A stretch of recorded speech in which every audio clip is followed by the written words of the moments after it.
Bonjour, je m'appelle Lionel Villepontou, je suis le directeur industriel des Grands Moulins de Dakar et je fais partie du jury du premier concours du meilleur boulanger du Sénégal. Nous avons aujourd'hui réalisé la première étape de ce concours du meilleur boulanger du Sénégal en faisant un casting qui a regroupé 44 candidats.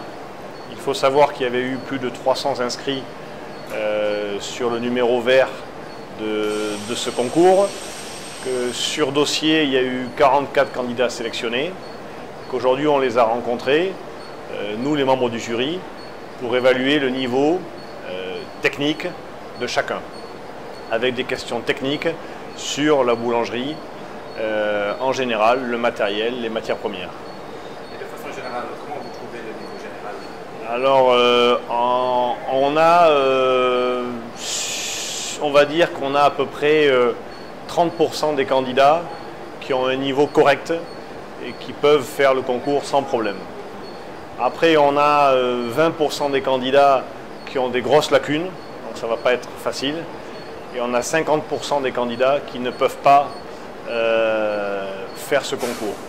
Pourquoi? Parce que souvent ce sont des gens qui ne savent pas lire et écrire. Donc pour interpréter une recette ou un règlement intérieur, ce n'est pas possible. Et également souvent parce qu'ils font partie d'un groupe dans une boulangerie où ils sont cantonnés à une phase ou seulement de pétrissage ou d'enfourneur et ils ne maîtrisent pas l'ensemble du process. Donc on espère pouvoir récupérer une quinzaine de candidats sur les 44. Et vous, en tant que responsable des Grands Moulins, qu'est-ce que votre structure est à mesure de faire ou bien compte faire pour au moins, je ne sais pas, relever le niveau, même le niveau général des boulangeries? Nous, on a cette école de boulangerie, notre école de boulangerie qui existe depuis 2007. On a formé plus de 1200 personnes ici, dans cette école, mais malheureusement, on ne peut pas alphabétiser les gens. Donc, à partir du moment qu'ils ne savent pas lire et écrire, il est difficile d'interpréter et de mettre en place une recette.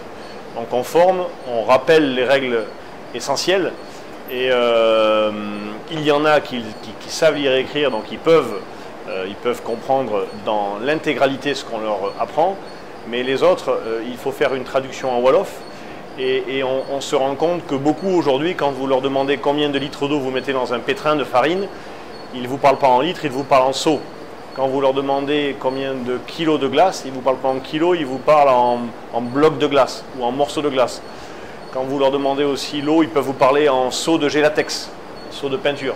Et ils sont pas... Donc ça, malheureusement, nous, Grands Moulins, on ne peut pas faire l'alphabétisation de ces gens-là. On peut leur apprendre, leur confirmer ce qu'ils ont déjà appris et leur rappeler les bases.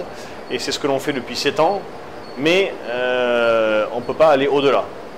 Ça veut dire que l'instruction est devenue maintenant indispensable dans le métier de la boulangerie.